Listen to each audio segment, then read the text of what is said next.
The foundation of the fear of loneliness is usually laid in childhood. A child who does not experience enough love, attention, or a sense of security perceives being alone as a threat. For example, even if parents are physically present, if they fail to provide emotional support, the child may develop the belief, if I'm alone, I won't be protected, or I must always stay close to be loved. Trauma, abandonment, or neglect creates a mental association. Loneliness equals danger. A child with insecure attachment in early years often grows up feeling panic, anxiety, or a constant need to be around others when faced with solitude.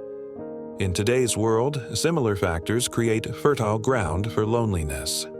Modern life's fast pace, urbanization, individualism, changes in family structures, and the pervasive use of technology and social media keep people distant from face-to-face connections, reinforcing the feeling of isolation. Children form early connections through screens, but may lack real emotional security, while adults can weaken their inner bond through constant comparison and seeking validation on social media. These modern influences extend the fear of loneliness beyond the individual, giving it a societal dimension as well. Psychology explains this through attachment theory. A child who cannot form a secure bond struggles to build safe relationships in adulthood. Thus, the fear of loneliness emerges both as an internal fear and a social defense mechanism. Preventing or alleviating this fear often begins with providing children love, attention, and security from an early age. When children can express themselves, feel seen and heard emotionally, and are supported by safe bonds, they learn that being alone is not a threat, but a natural experience. Sometimes this fear manifests as a constant need to cling to someone, writing, calling, sharing endlessly. But what is really being sought is not people, but connection. Someone simply saying, "I'm here." Silence can feel like the echo of abandonment. Psychologists note that the fear of loneliness is linked to a person's inability to connect with themselves. While the mind searches for connection externally, the internal bond has been broken. Yet humans can learn to see silence not as an enemy, but as a teacher.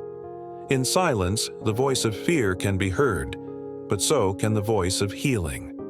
Mindful awareness practices, meditation, and therapy all help reconnect this bond. One day, a person realizes loneliness is not emptiness, but a door opening to oneself. When the fear passes, what remains is peace.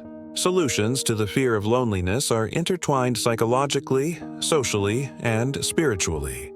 From a psychological perspective, cognitive behavioral therapy, CBT, and schema therapy help uncover the root causes. Individuals confront childhood schemas of abandonment or worthlessness and reconnect with their inner frightened child. Emotional awareness exercises, mindfulness, breathing techniques, and therapy teach that silence is not a threat, but a space for rest. Sociologically, loneliness has become an invisible epidemic of modern times. Technology, while connecting people, paradoxically isolates them. Part of the solution lies in rebuilding a sense of community. Deep, meaningful, and secure social connections must be restored. Small communities, volunteer work, and collaborative spaces help individuals regain a sense of belonging. Humans are not just individuals. They are part of a network of connection, and love and recognition are their psychological oxygen. Spiritually, loneliness is not punishment, but a call. In Sufi tradition, khalwa, or intentional solitude, allows a person to connect more deeply with God. Being alone provides an opportunity to confront one's inner voice, conscience, and faith, opening the door to spiritual growth. Sacred texts guide humans through moments of solitude. Bible. Though those around me forsake me, the Lord will accept me. Psalm 27:10. I am with you always. I will never leave you. Matthew 28:20. Quran. Say, Nothing will ever touch us except what Allah has decreed for us. He is our Lord. Believers must rely only on Allah. At-Tawbah 51. Turn solely to your Lord. Al-Inshirah 8. These perspectives help us see loneliness not just as a psychological or social issue, but also as a spiritual test and an opportunity for awareness. Loneliness gains meaning as both inner transformation and a chance to form connections. Renowned psychiatrist Carl Jung said, "The greatest fear of humanity is facing its own inner world." Mark Goulston noted, "Loneliness is an emotional oxygen deficit.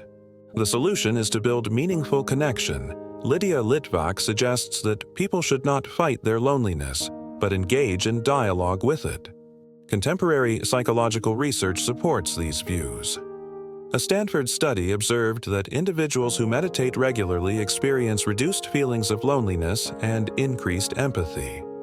Harvard's study of adult development shows that strong social relationships significantly reduce loneliness and depression. These findings demonstrate that the fear of loneliness is not just an emotion, it is an experience that can be transformed. Ultimately, humans do not fear being alone. They fear being unable to face the silence within. But when one learns to understand that silence, loneliness transforms from a threat into a space for growth. One day, a person looks into silence and no longer sees fear. They hear themselves. So, how do you face your fear of loneliness? Is there still a whisper in your silence, or has that silence turned into peace?